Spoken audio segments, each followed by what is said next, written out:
نحمده ونصلي على رسوله الكريم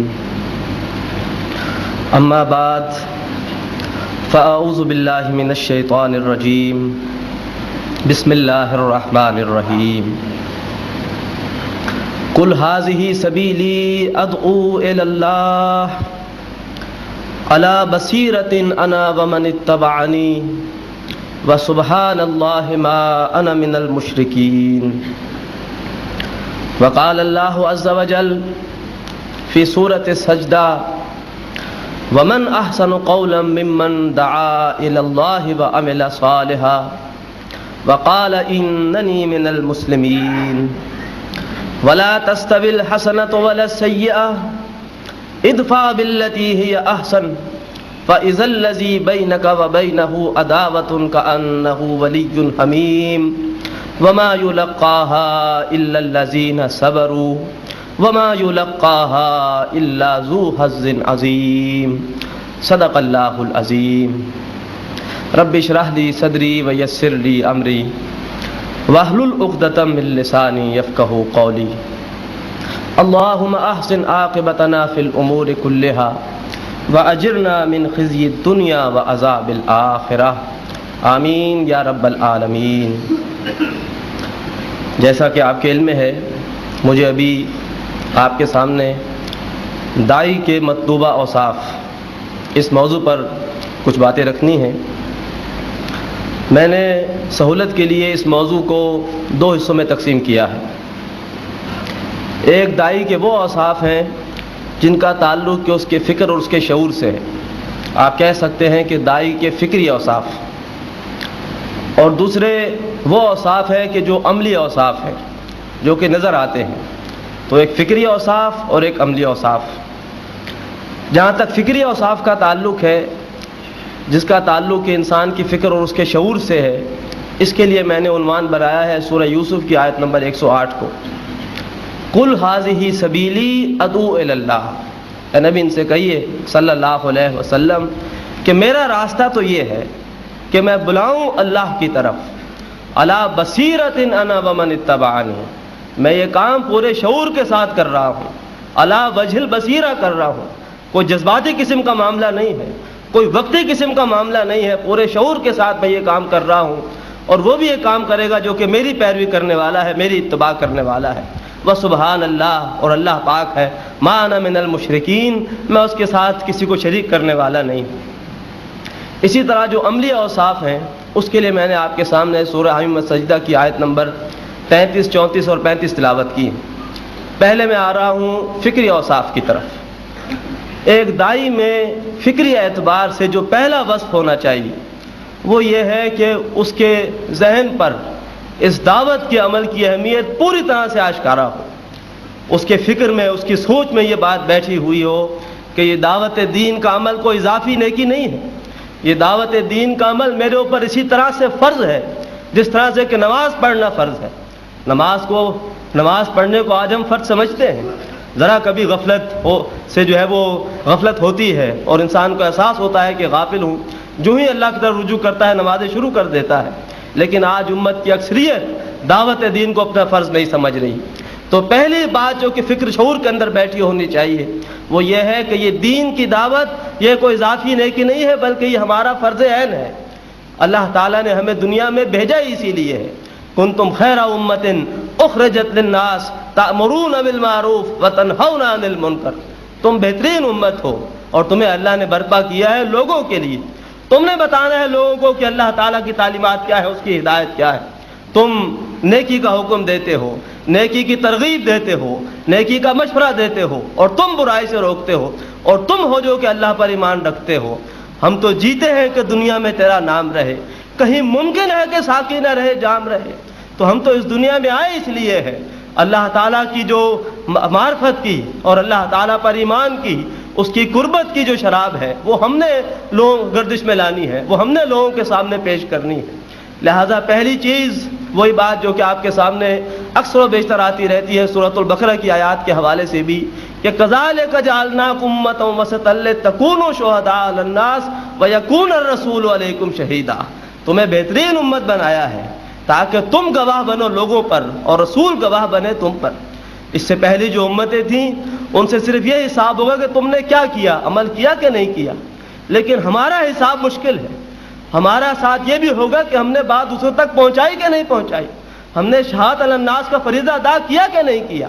اگر ہم نے یہ کام نہیں کیا تو کل جتنے بھی دوسرے گمراہ لوگ ہیں وہ سب کے سب کل وہ ہمارے خلاف وہاں کھڑے ہوں گے، وہ اللہ سے فریادیں کر رہے ہوں گے، اے اللہ تیری ہدایت کا جام ان کے پاس تھا، اس پر یہ خزانے کا سام بن کے بیٹھے رہے. نہ خود اس کو انہوں نے سمجھا، نہ خود اس پر عمل کیا، اور نہ اس کو پھیلایا اور ہمیں بھی اس سے محروم رکھا. تو پہلی چیز فکر و شعور پر پوری طرح سے آشکارا ہو اس کام کی اہمیت کہ یہ کوئی اضافی نیکی کا کام نہیں ہے. ہماری نجات نہیں ہو سکتی جب تک کہ ہم اس کام کو نہ کریں.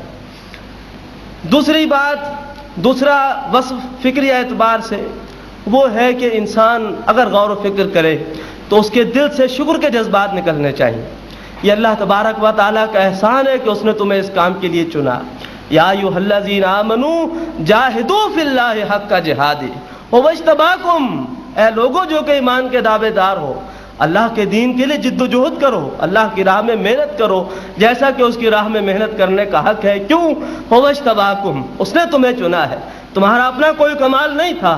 ذالک فضل اللہ یؤتیہ من یشاء، یہ اللہ کا فضل تھا، جس کو چاہتا ہے وہ دیتا ہے. اس نے تمہیں چنا ہے. ھو اجتباکم، تو اندر سے انسان سرور محسوس کرے کہ میری کیا حیثیت تھی، میری کیا حقیقت تھی، میرا کوئی اختیار نہیں تھا، مجھے میرے رب نے اس کام کے لیے چنا ہے، مجھے لگایا ہے رسول کے راستے پہ صلی اللہ علیہ وسلم.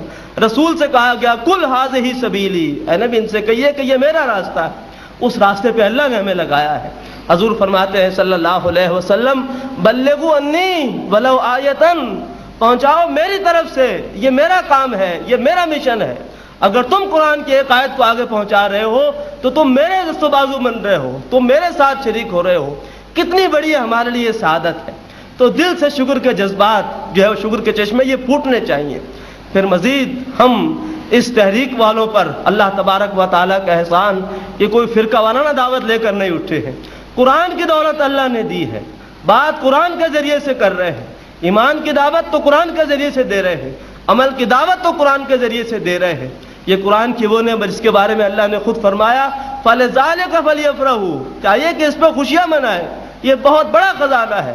هُوَ خَيْرٌ مِّمَّا يَجْمَعُونَ، یہ جو کچھ لوگ جمع کرتے ہیں یہ اس سے کہیں بہتر ہے. حضور نے فرمایا صلی اللہ علیہ وسلم کہ جس شخص کو اللہ نے قرآن کا فہم اور قرآن کا جو ہے وہ قرآن کی دولت عطا کی اور وہ کسی دنیاوی کسی کی نعمت کو دیکھ کر اس سے متاثر ہو گیا، اس شخص نے قرآن کی قدر نہ کی. تو دوسرا فکری بس جو ہمارے اندر ہونا چاہیے وہ یہ ہے کہ اندر شکر کے جذبات پھوٹ رہے ہوں کہ میرے اللہ نے مجھے چنا ہے اس کام کے لیے. جو مزہ کام کا اور جو مزہ عبادت کا شکر کے ساتھ آتا ہے وہ کسی اور کیفیت کے ساتھ نہیں آتا. حضرت علی کے الفاظ ہے رضی اللہ تعالیٰ عنہ کہ اگر کوئی شخص عبادت کرتا ہے جنت کی لالچ میں کہ اللہ نعمتیں عطا کرے گا، منع نہیں ہے، جائز ہے، لیکن ایک تاجر کی عبادت ہے. جو شخص عبادت کرتا ہے اس ڈر سے کہ اللہ تعالیٰ جہنم میں ڈال دے گا خوف سے، کہا کہ ٹھیک ہے اس کی عبادت بھی جائز ہے، لیکن یہ غلام کی عبادت ہے. بندہ مومن کی بات ہے کہ وہ محبت کے ساتھ ہوتی ہے، محبت کے جذبے کے ساتھ سرشار، عشق کے ساتھ اور شکر کے ساتھ. اللہ تبارک و تعالیٰ کو ڈرنے والی شے نہیں ہے، اس کے ساتھ انسان اپنا تعلق قائم کرے، وہ محبت کرنے والی شے ہے، وہ محبت ماں سے بڑھ کے چاہنے والا ہے. تو شکر کے جذبات اگر ہوں گے اور پھر یہ دعوت کا کام ہو رہا ہوگا، اس میں ایک اور ہی چاشنی ہوگی. تو دو وصف میں نے بھی آپ کو بتایا. پہلا وصف کہ اہمیت اس کام کی واضح ہو، دوسرا وصف کہ اندر سے شکر کے جذبات پھوٹ رہے ہوں کہ اللہ نے ہمیں اس کام کے لیے چنا، اس کام کے لیے منتخب فرمایا. تیسرا وصف وہ ہے کہ ہدف ہمیشہ سامنے رہے کہ ہمارا ہدف اور ہمارا مقصد کیا ہے.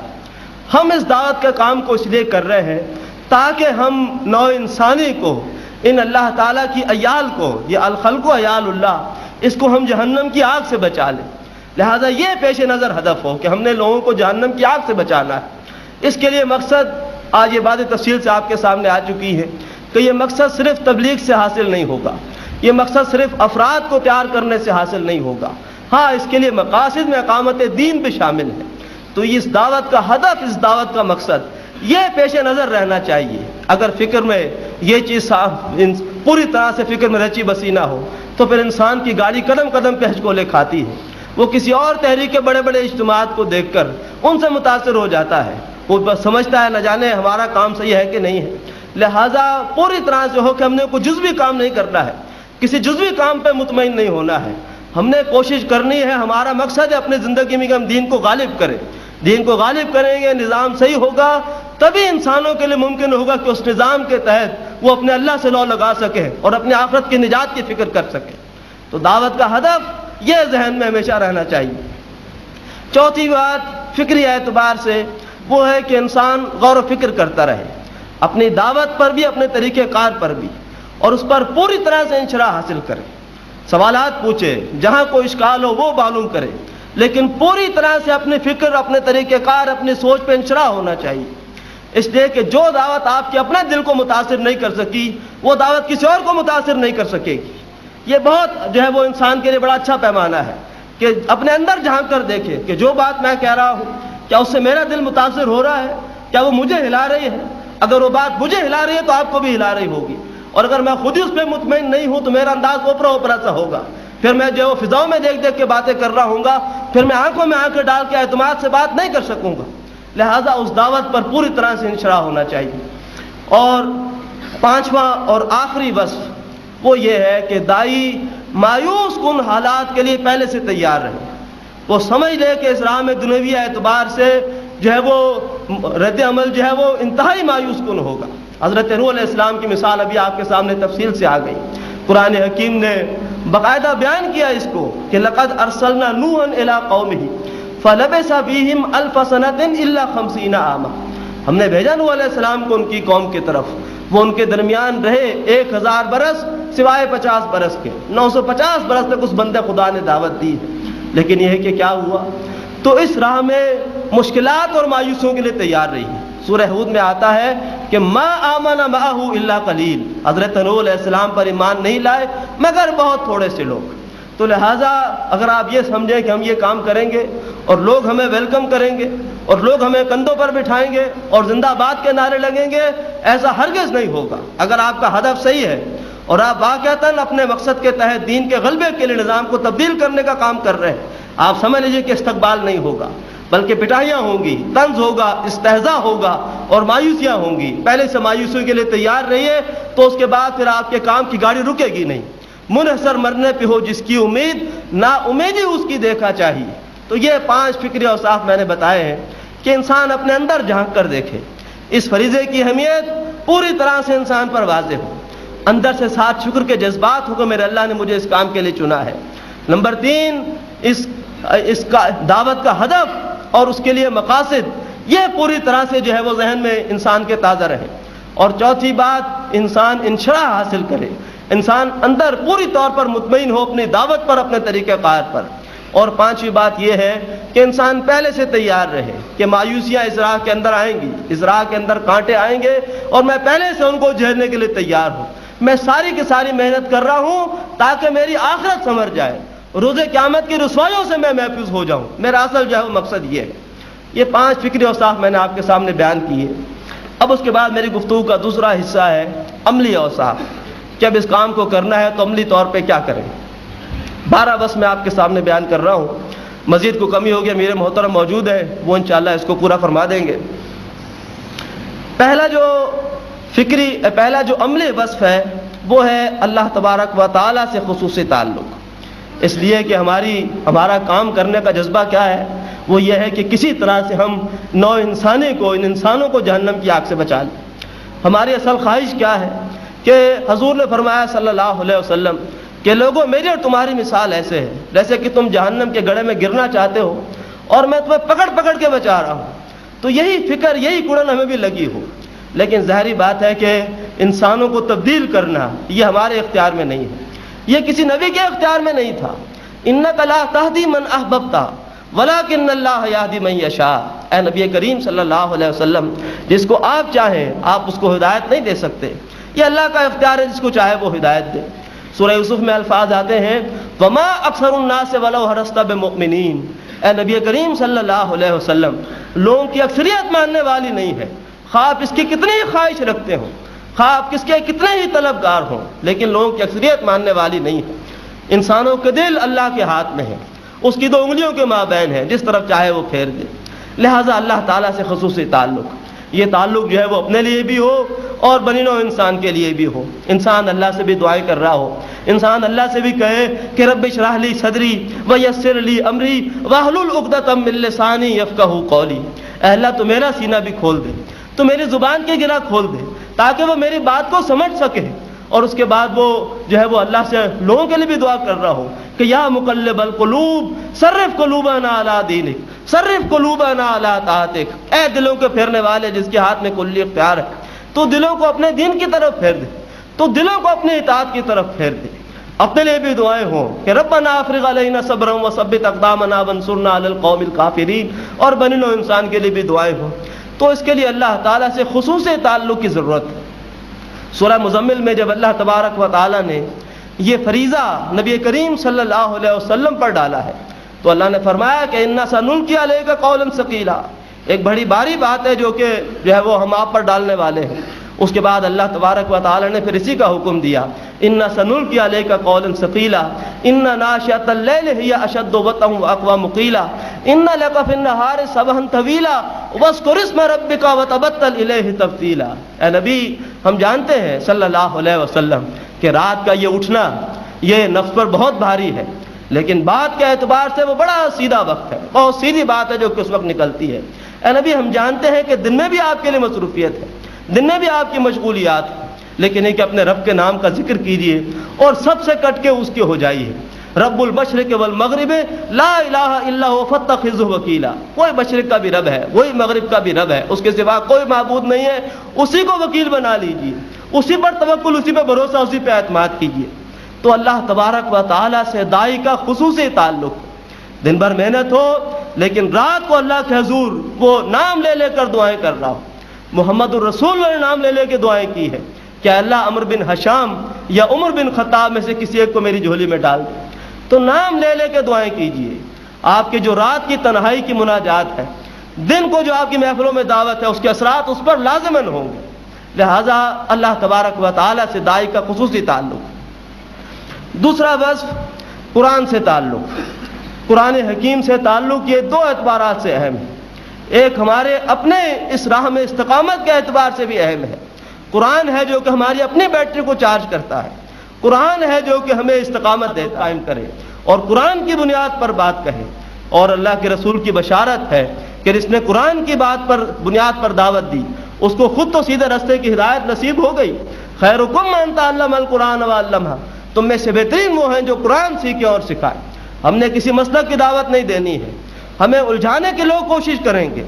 جہاں جہاں بھی یہ کام آگے بڑھا ہے وہاں پر پروفیسر مولوی نے کوشش کی ہے کہ ہمیں اپنے ان مسائل کے اندر الجھا دے، خواہ وہ نور و بشر کا مسئلہ ہو اور خواہ وہ جو ہے وہ رفع دین کا مسئلہ ہو. ان مسائل میں الجھانے کی کوشش کی ہے.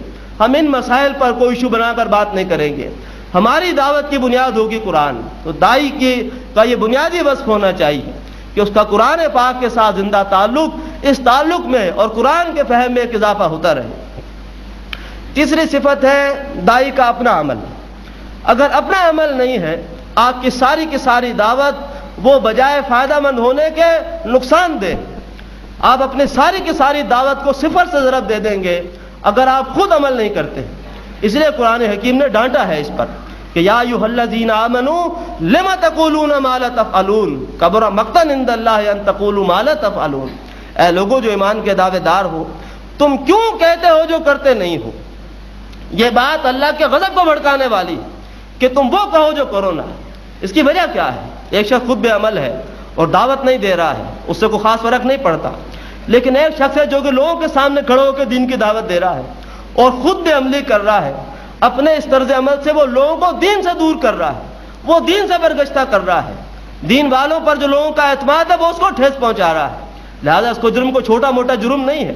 ہمارے اپنے گھروں پر دین نافذ نہ ہو، ہمارے اپنے ہاں حلال و حرام کی تمیز نہ ہو، ہمارے اپنے ہاں بے پردگی ہو، ہمارے اپنے ہاں وی سی آر اور ٹی وی کی شکل میں ناچ گانے ہو رہے ہوں، ہمارے اپنے ہاں شادیوں میں سب کچھ ہو جائے اور ہم لوگوں کو کھڑے ہو کر دین کی دعوت دے رہے ہوں، ہم جو ہے وہ بہت بڑا جرم کر رہے ہوں گے اگر ہماری یہ کیفیت ہے.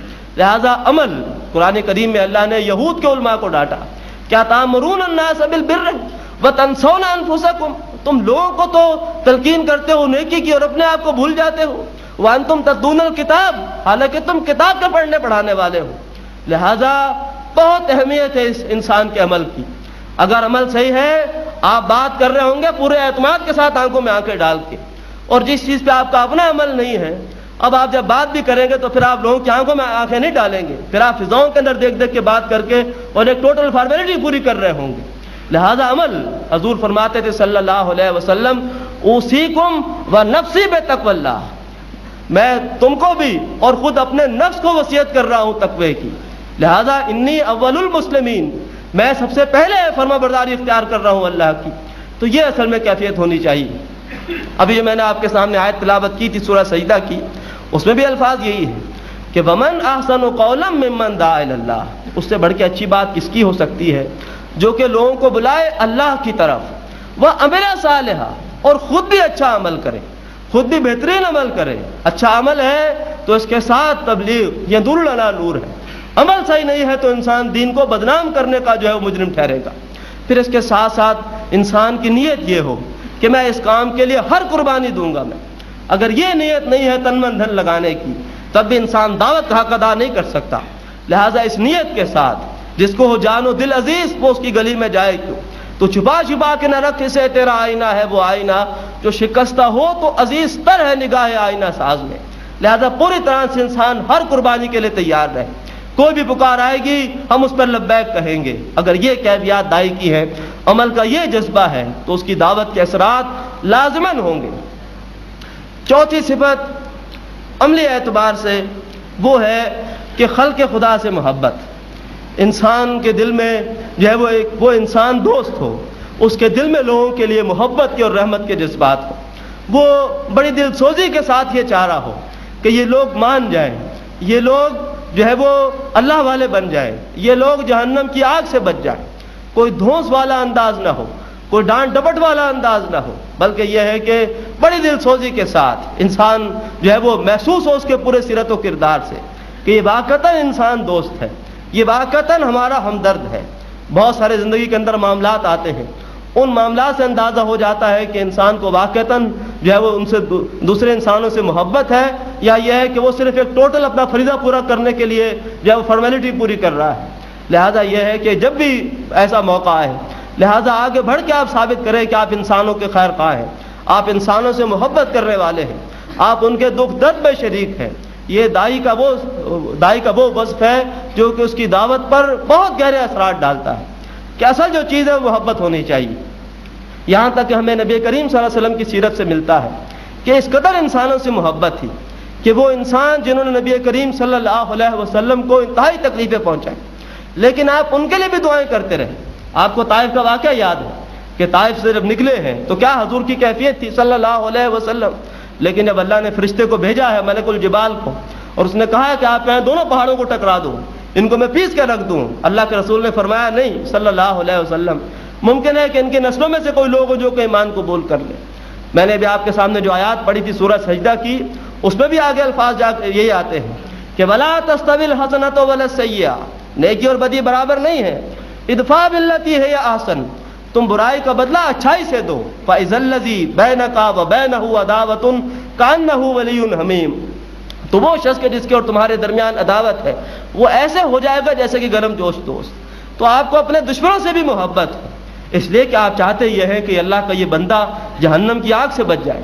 ایک مرتبہ میں نے اپنے استاد کے سامنے ایک گلوکارہ پر لعنت بھیج دی، انہوں نے مجھے کہا کہ ایسے مت کہو، ہمیں انسانوں سے نفرت نہیں ہے، ہمیں نفرت برے کام سے ہے، ہمیں نفرت منکرات سے ہے، لہذا دعا کرو بجائے لعنت بھیجنے کے، اور برے کام کو برا کہو۔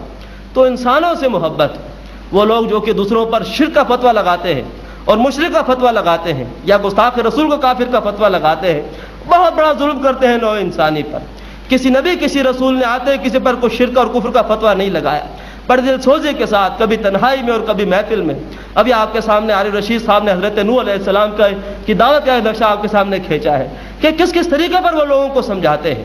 تو اصل جو چیز ہونی چاہیے وہ یہ ہے کہ محبت ہو لوگوں سے، جو ہے وہ بجائے ان پر کوئی فتوے جڑنے کے، انسان پوری محبت اور پورے خلوص کے ساتھ دل سے ان کو دعوت دے رہا ہو، دل سے جو بات نکلتی ہے اثر رکھتی ہے، پر نہیں طاقت پرواز مگر رکھتی۔ پانچواں وصف داعی کا وہ ہے میں اس کو عنوان دے رہا ہوں معاملہ فہمی، کہ داعی کو جو بھی دعوت کا اس کا معاملہ چل رہا ہے اس کے اعتبار سے پوری طرح سے فہم ہونا چاہیے۔ میرے سے مراد کیا ہے کہ اگر وہ کبھی محسوس کرے کہ اس وقت جو میرا مخاطب ہے، جو سننے والا ہے، وہ سننے کے موڈ میں نہیں ہے، بحث کے موڈ میں ہے، اس وقت اس کو دین کی دعوت نہ پیش کی جائے۔ سورہ فرقان کے آخری رکوع میں وَعِبَادُ الرَّحْمَٰنِ الَّذِينَ يَمْشُونَ عَلَى الْأَرْضِ هَوْنًا وَإِذَا خَاطَبَهُمُ الْجَاهِلُونَ قَالُوا سَلَامًا۔ اللہ رحمان کے بندے زمین پر چلتے ہیں آہستگی کے ساتھ، اور جب ان سے الجھتے ہیں کوئی جاہل نادان لوگ تو وہ کہتے ہیں کہ تم پر سلامتی ہو، تو سلام کہہ کے وہاں سے رخصت ہو جاتے ہیں۔ اسی طرح سے اگر کبھی آپ اپنے اندر کوئی قبض کی کیفیت محسوس کر رہے ہو، انسان سینسیٹیو ہے اور اس پر دونوں طرح کی کیفیات آتی رہتی ہیں، جس وقت آپ کے اپنے اوپر قبض کی کیفیت ہو، آپ خود اندر ایک مایوسی اور گھٹن محسوس کر رہے ہوں، اس وقت بھی جو ہے وہ آپ دعوت مت دیجیے، اس لیے کہ اس کیفیت میں آپ نہ جانے صحیح طور پہ دعوت کا ادا کر سکے نہ کر سکے۔ اسی طرح سے انسان جلد بازی سے احتراز کرے، بعض اوقات جو ہے وہ ایسا جو ہے وہ یہ نیکی کا جذبہ بھی انسان پر سوار ہوتا ہے کہ انسان سے بھی جلد بازی کر بیٹھتا ہے اور ایسی چھلانگ لگاتا ہے کہ برسوں کی محنت کو خراب کر دیتا۔ آپ ایک شخص کو جو ہے وہ اپنی کیسٹ اور کتاب لٹریچر دے رہے ہیں، اب آپ چاہ رہے ہیں کہ یہ تنظیم میں شامل ہو جائے، شامل نہیں ہو رہا، آپ ایک دن پہنچ گئے اور آپ اس کے بالکل پیچھے پڑ گئے، یا تو تمہیں شامل ہونا ہی چاہیے۔ ممکن ہے کہ آپ کے اس رویے کی وجہ سے وہ تنگ آ کر اور بالکل آپ سے قطع تعلق کر لے، تو بہت جو ہے وہ یہ چیزیں بہرحال تجربے سے بھی آتی ہیں، لیکن جلد بازی سے احتراز۔ اسی طرح سے اس میں مثبت انداز سے یہ بات بھی آئے گی، جیسے کہ مختار صاحب نے بتایا کہ داعی اصل میں ایک ہوتا ہے کسان کی مانند، اور وہ انتظار میں ہوتا ہے کہ کب موسم سازگار اور وہ کاشت کرے، لہذا اس اعتبار سے بھی دیکھیے آپ ہر وقت تیار رہنے چاہیے اس کام کے لیے، جو ہی محسوس ہو کہ یہ وقت ہے بات کرنے کا اور یہ وقت ہے دعوت دینے کا، اس وقت دعوت دیجیے۔ حضرت یوسف علیہ السلام کا واقعہ اس اعتبار سے بڑا مثالی ہے کہ حضرت یوسف علیہ السلام نے قید خانے میں جو ان کے ساتھ دو اور جو ہے وہ قیدی تھے ان کو دعوت دی ہے، اور انہوں نے دیکھا کہ یہ شخص سننے کے موڈ میں ہے، لہذا بڑی حکمت کے ساتھ ان کو توحید کی ان کو دعوت دی ہے۔ تو یہ اصل میں ہے کہ معاملہ فہمی یہ ہے پانچواں وصف عملی اعتبار سے داعی کا۔ چھٹا وصف ہے کہ داعی اپنے فرض کی حد کو پہچانے۔ ہمارا فرض صرف ہے خلق خدا تک اللہ تعالیٰ کی تعلیمات کو پہنچانا، لیکن ان سے منوانا یہ ہمارے فرض میں شامل نہیں۔ انسان بڑی ٹھوکریں کھاتا ہے، اپنے اصولوں کو جو ہے وہ توڑتا ہے، مداہنت کرتا ہے، جبکہ وہ ساتھ یہ چیز اپنے اندر شامل کر لے کہ لوگوں سے منوانا بھی میرا فرض ہے۔ لہذا داعی کا کام صرف دعوت پہنچانا ہے، وہ پورے خلوص کے ساتھ صحیح بات جس کو سمجھ رہا ہے حق کو پہنچا دے، لیکن یہ ہے کہ ان سے منوانا، اس کے لیے اپنے اصولوں کو توڑنا، اس کے لیے کسی سودے بازی پہ راضی ہو جانا، انسان ہرگز جو ہے وہ اس کے لیے تیار نہ ہو۔ ان علیک الا البلاغ، اللہ نے فرمایا نبی کریم صلی اللہ علیہ وسلم سے کہ آپ کے ذمہ صرف پہنچانا ہے۔ رسولوں نے بھی یہی قرآن کریم میں کہا کہ وما علینا الا البلاغ المبین، ہمارے ذمہ اور کچھ نہیں ہے مگر یہ کہ صاف صاف پہنچا دینا۔ رسول یہ بات کہہ سکتے تھے، لیکن کوئی غیر رسول یہ نہیں کہہ سکتے کہ ہم بلاغ مبین کا حق ادا کر دیں گے، لیکن یہ ہے کہ ہمارے ذمہ صرف پہنچانا ہے، منوانا ہمارے ذمہ نہیں ہے، ورنہ انسان خام خواہی کا ایک بوجھ اپنے کندھوں پر لے کر، ایک خام خواہی کی کڑن اپنے کندھوں کے اوپر لے کر، اور پھر جو ہے وہ لگ جاتا ہے، اور پھر اپنے اصولوں کو توڑتا توڑتا وہ چاہتا ہے کسی طرح سے لوگ جمع ہو جائے، لوگ میری بات کو مان لیں۔ ساتواں وصف ہے کہ پورے کا پورا حق انسان پیش کرے، اس میں کسی قسم کی روح رعایت کہ کسی طرح سے لوگ مان جائیں یہ کیفیت نہیں ہونی چاہیے، پورے کا پورا حق جو ہے وہ داعی کو پیش کرنا چاہیے۔ قرآن کریم میں آتا ہے کہ ولا تلبسوا الحق بالباطل، ہرگز جو ہے وہ حق اور باطل کو گڑبڑ نہ کرو، ولا تکتموا الحق، اور نہ حق کو چھپاؤ، وانتم تعلمون، جبکہ تم جانتے ہو۔ آپ اگر محسوس کریں کہ میں صرف توحید پر بات کروں تو اس سے جو ہے وہ لوگ جو ہے وہ سر ہلائیں گے اور جھومیں گے اور جو ہے وہ میری محفلوں میں آئیں گے، یا میں خالی نبی کریم صلی اللہ علیہ وسلم کے محاسن بیان کرنا شروع کروں، تو یہ چیزیں وہ ہیں جو کہ جنرلی ایکسیپٹیبل ہیں، لوگ سنتے ہیں، خوش ہوتے ہیں، ہار بھی پہناتے ہیں اور پھر ٹائم بھی لیتے ہیں کہ ہمارے یہاں بھی تقریر کیجیے، ہمارے یہاں بھی آئیے۔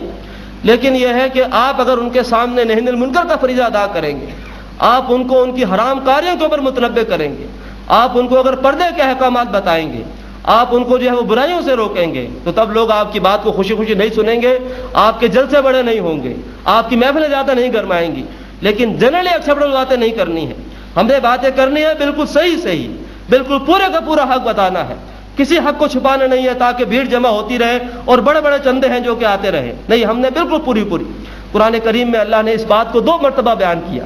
سورۃ النساء میں الفاظ آتے ہیں یا ایھا الذین آمنوا کونوا قوامین بالقسط شہداء للہ ولو علی انفسکم او الوالدین والاقربین ان یکن غنیا او فقیرا فاللہ اولی بہما. اے ایمان والو، کھڑے ہو جاؤ انصاف کا علمبردار بن کر اللہ کے لیے اور گواہ بن کر، اور خواہ یہ گواہی تمہارے اپنے خلاف جائے یا تمہارے والدین کے خلاف جائے یا تمہارے قرابت داروں کے خلاف جائے، کوئی غنی ہو یا کوئی فقیر ہو، اللہ ان کا تم سے بڑھ کے خیر خواہ ہے.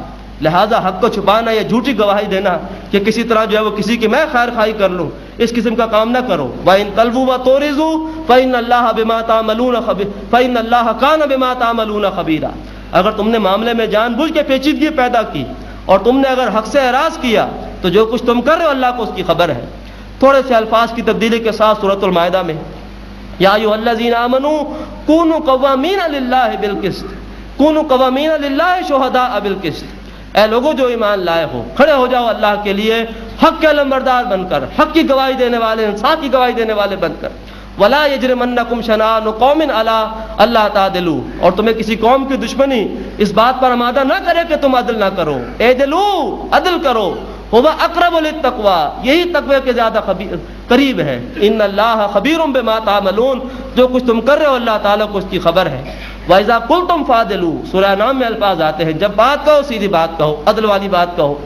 لہذا پورے کا پورا حق پیش کرنا ہے. کسی قسم کی مداحنت اور کسی قسم کا اپنے اصولوں کو توڑنا یہ جو ہے وہ ہرگز نہ ہو. 8واں وصف ہے صبر و استقامت. اس راہ میں اگر آپ نے پورے کا پورا حق پیش کیا تو پھر پریشانیوں کے لیے اور مشکلات کے لیے تیار ہو جائیے.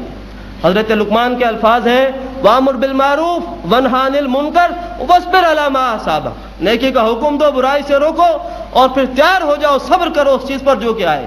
صبر لازمی پھر کرنا ہوگا. وَتَوَاصَوْا بِالْحَقِّ ہوگا، اس کے فوراً بعد وَتَوَاصَوْا بِالصَّبْرِ ہوگا. لہذا انسان تیار رہے کہ اس راہ میں طنز ہوگا، اس راہ میں استہزاء ہوگا، لوگ مذاق اڑائیں گے. جو ہی آپ کی دعوت اور آگے بڑھے گی پھر تشدد آپ کے اوپر ہوگا اور آپ کا کام آگے بڑھے گا. اگر آپ ڈٹے رہے تو پھر آپ کو لالچ دی جائے گی. آپ کو بجائے لوہے کی زنجیر سے باندھنے کے سونے کی زنجیر سے باندھنے کی کوشش ہوگی. اگر آپ نے پھر بھی استقامت دکھائی آگے بڑھے تو پھر سودے بازی آپ سے کرنے کی کوشش کی جائے گی کہ جو ہے وہ کچھ لے کے اور کچھ دے کے جو ہے وہ معاملہ جو ہے وہ درست کر لیا جائے اور آپس میں صلح کر لی جائے. لیکن انسان ہر نہ کسی تشدد سے متاثر ہو، نہ کسی لالچ سے متاثر ہو، نہ کسی سودے بازی سے متاثر ہو، بلکہ ہے کہ صبر کے ساتھ اور استقامت کے ساتھ جو تکلیف آتی ہے، جو پریشانی آتی ہے، انسان اس کام کے لیے ڈٹا رہے. اس کام میں پریشانی اور تکلیفیں اس کام کے سنگائے میل ہیں. اللہ نے تاکیدی انداز سے کہا ہے کہ وَلَنَبْلُوَنَّكُمْ بِشَيْءٍ مِّنَ الْخَوْفِ وَالْجُوعِ وَالنَّقْصٍ مِّنَ الْأَمْوَالِ وَالْأَنفُسِ وَالثَّمَرَاتِ.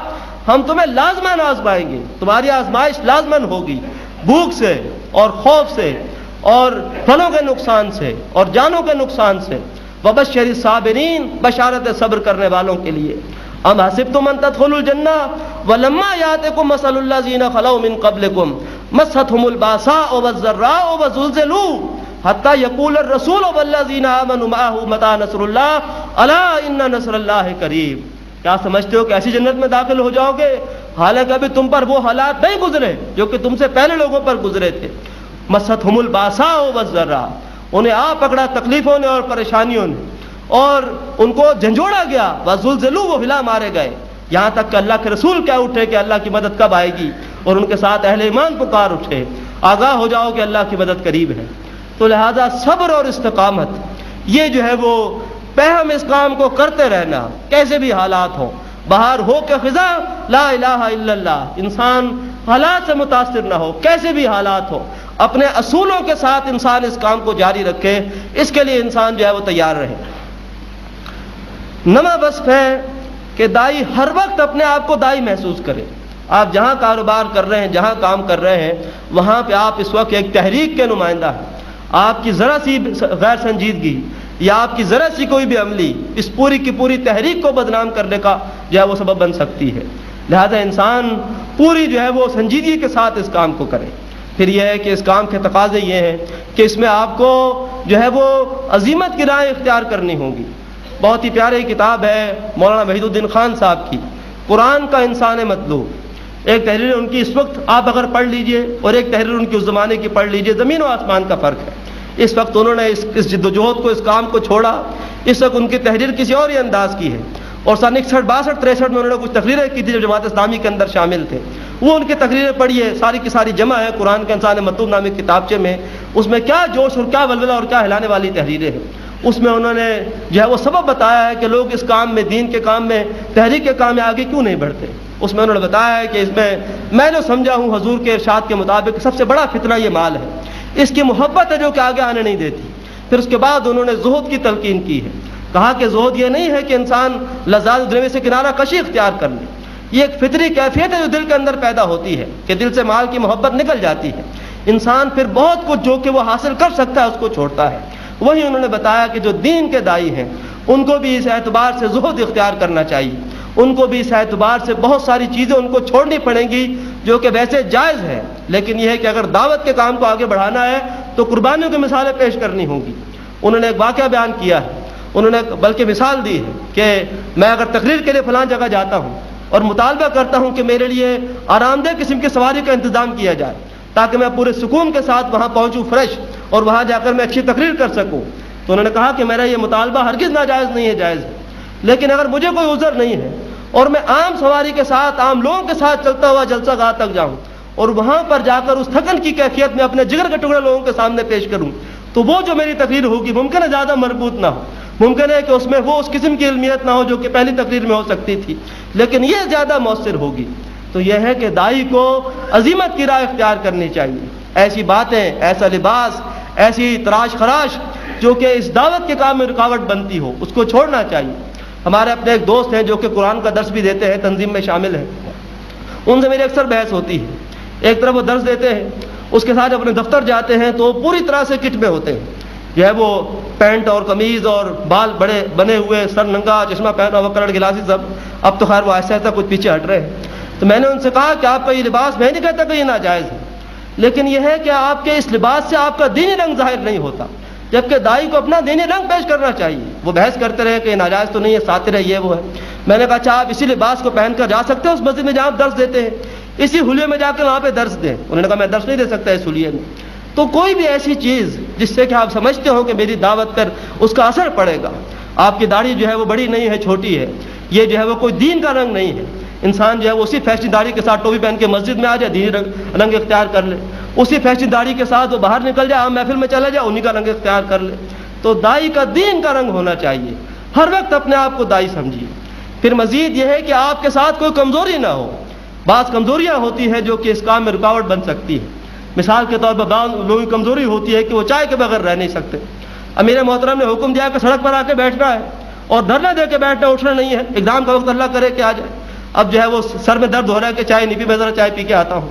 تو لہٰذا اس قسم کی اگر کوئی مجبوریاں اور ایسی کمزوریاں ہوں گی، آپ خود اپنا جائزہ لیجئے، ایسی کمزوریاں آپ کے اندر نہیں ہونی چاہیے جو کہ کسی بھی مرحلے پر اس راہ کے اندر رکاوٹ بن جائے۔ وقت کم ہے۔ 10ویں صفت، 10واں وصف عاجزی اور انکساری۔ وقال اننی من المسلمین، وہ کہے کہ میں بھی عام مسلمانوں میں سے ہوں، میں کوئی اپنی علمیت کا، کوئی اپنے تقوی کا، کوئی اپنے زہد کا کوئی روب نہیں جھاڑ رہا ہوں، بلکہ جو ہے وہ دل سوزی کے ساتھ اور عاجزی انکساری کے ساتھ، ہمدردی کے ساتھ عام فہم الفاظ میں داعی اپنا مدعا پیش کرے تاکہ لوگ سمجھے کہ یہ کوئی ہم پہ دھونس نہیں جما رہا ہے بلکہ واقعتاً ہمارا خیر خواہ ہے اور ہماری اصلاح چاہتا ہے۔ 11ویں صفت کہ آپ کی گفتگو میں، آپ کے بیان میں جوش اور جذبہ ہونا چاہیے۔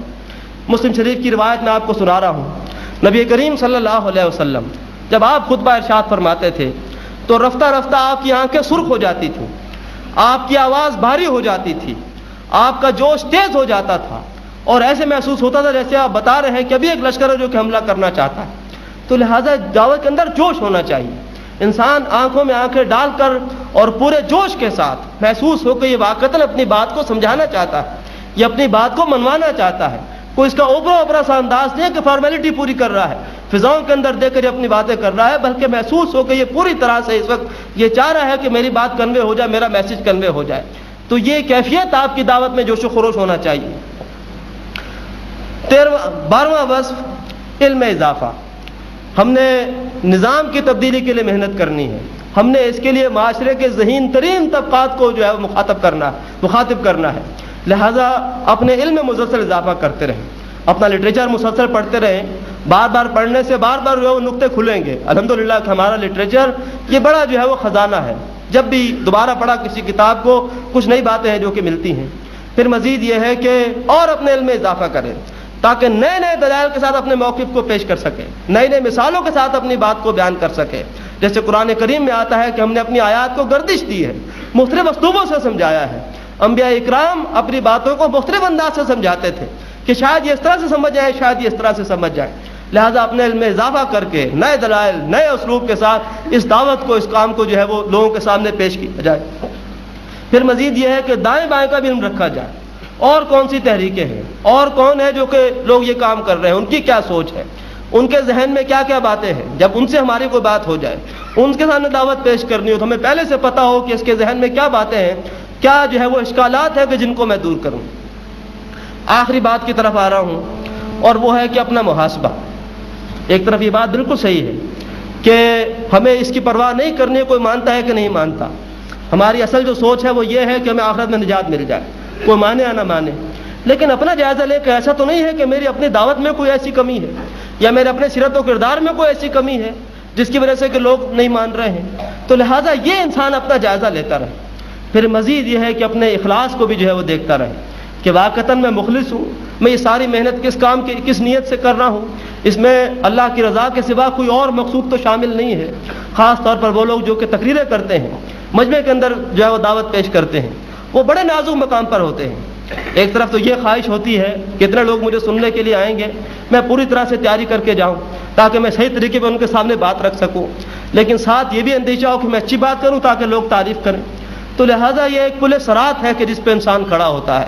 لہٰذا انسان اندر اپنا جائزہ لے کہ میں نے یہ ساری محنت، میں یہ ساری بھاگ دوڑ کس لیے کر رہا ہوں۔ لہٰذا اپنا محاسبہ ہے جو کہ کرنا چاہیے۔